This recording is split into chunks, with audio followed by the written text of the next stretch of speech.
In this podcast episode, Hunter Biden engages in a candid conversation covering a wide range of topics, from his personal struggles with addiction and recovery, political divisions and leadership, the infamous laptop controversy, to his views on family, faith, and the broader societal challenges exacerbated by technology and politics. Hunter opens by reflecting on his long-standing but somewhat distant connection with the host, noting how politics have sharply diverged over recent years. He recognizes Candace Owens, expressing respect for her as a person despite vehement disagreements over politics. The discussion acknowledges a deepening political and ideological divide that feels different and more cruel than in prior generations. Hunter attributes much of the recent intensification of political hostility to Donald Trump's influence, describing the former president as a transformative and destructive figure whose leadership prioritized personal gain and contributed to unprecedented levels of vitriol in society. A significant portion of the conversation focuses on Hunter's journey through addiction and recovery. He credits transparency and openness, a radical departure from his prior guarded existence, as instrumental in his healing. He discusses having been exposed through the theft and dissemination of his digital footprint, an experience he describes as total, leaving no room to hide. Despite intense public scrutiny fueled by media outlets like the New York Post, Hunter emphasizes that addiction, though not an excuse, explains much of his earlier life's chaos. He reflects on his sobriety, which now extends beyond 7 years, crediting his wife Melissa's steadfast support and describing sobriety as a daily moment-by-moment commitment. Hunter articulates the physiological and psychological grip of substances like alcohol, highlighting the challenges in withdrawal and the insidious nature of alcohol as a drug. Hunter addresses the notorious laptop saga directly, denying that he ever dropped off laptops at the repair store alleged in media reports. He clarifies that what surfaced publicly was a hard drive, not a laptop, and points to multiple sources, including Rudy Giuliani's associates and foreign operatives involved in disseminating his stolen data. Hunter explains that much of the information came from hacking his cloud accounts, with experts confirming that the quantity of data could not have come from a single device. He reiterates that, despite the vast volume of leaked materials, no evidence exists showing his father engaging in any criminal conduct. Hunter also recounts the baseless and harmful allegations related to minors falsely attached to the laptop material, revealing Israeli operatives' role in pushing such narratives, and expresses frustration with the intelligence community's contradictory and politicized claims about disinformation.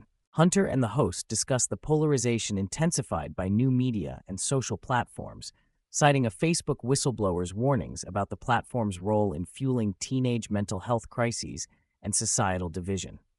Both stress that partisanship and vitriol are monetized and weaponized by tech oligarchs who profit from conflict and addiction to their algorithms, deepening societal fractures.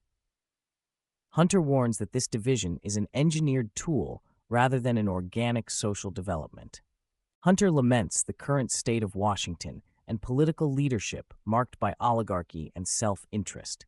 He admires Teddy Roosevelt as a leader who challenged concentrated wealth and implemented reforms benefiting the public good, contrasting that with contemporary political failures.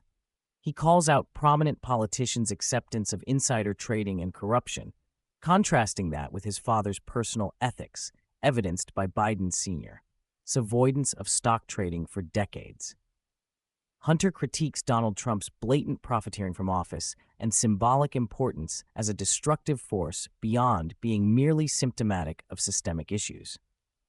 Both guests wrestle with their complicity and responsibilities, noting that the blame for the current malaise rests with everyone, not just a single figure.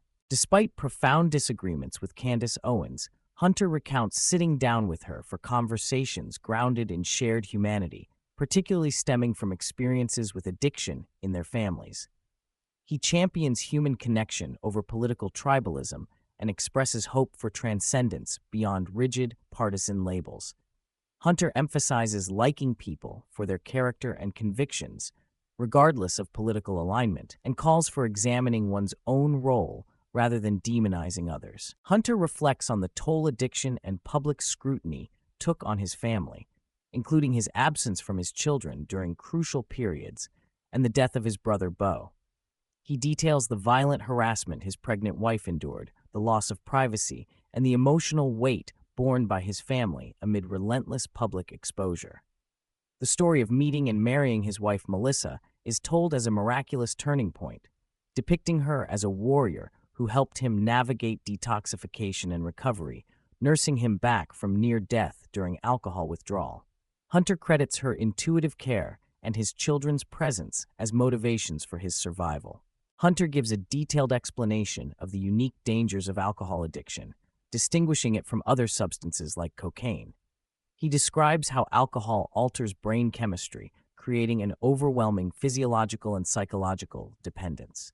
Withdrawal is severe, potentially fatal, and can cause extreme suffering over weeks. He recounts the painstaking process of tapering off alcohol under Melissa's guidance and medical supervision, highlighting the daily challenge of choosing sobriety. Hunter openly discusses the profound consequences of living with public exposure of his deepest personal struggles, including the spread of nude photos and private materials under the guise of news. He addresses the cruelty of this exposure and acknowledges the magnitude of his family's experience, contrasting it with the relatively more private struggles of other political families like the Kennedys.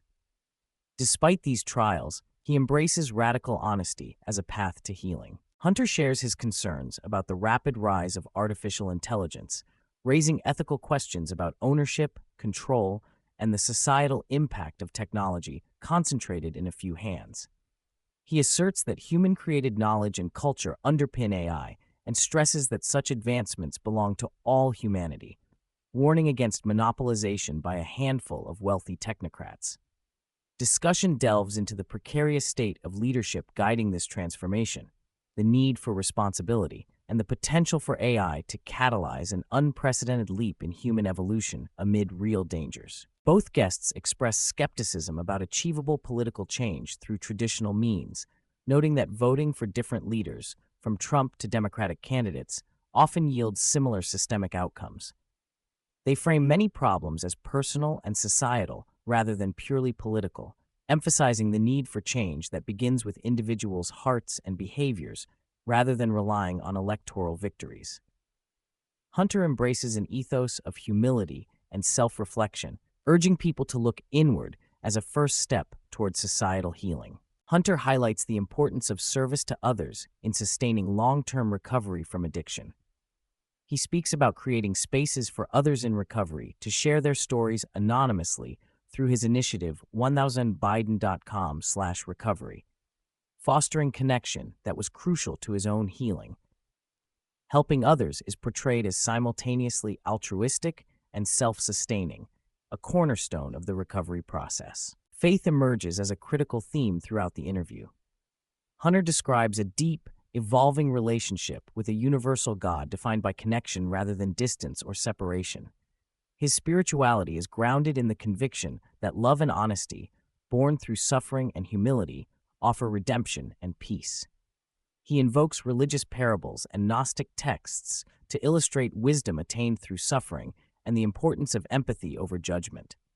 Faith, for Hunter, is both a personal anchor and a source of transcendence beyond worldly struggles. Hunter candidly discusses his ongoing financial struggles, including multiple legal bills and the loss of his law license, which poses challenges to career reinvention. He is actively working multiple jobs, pursuing writing, art, and advocacy with organizations focused on addiction and homelessness. Despite the obstacles, he maintains faith in finding a path forward, emphasizing authenticity and meaningful work over financial security. Throughout the conversation, Hunter exemplifies the power of vulnerability, laying bare the complexities of his life, including past mistakes, fears, and hopes. He rejects pretenses, focusing instead on authenticity as a means of personal healing and societal connection.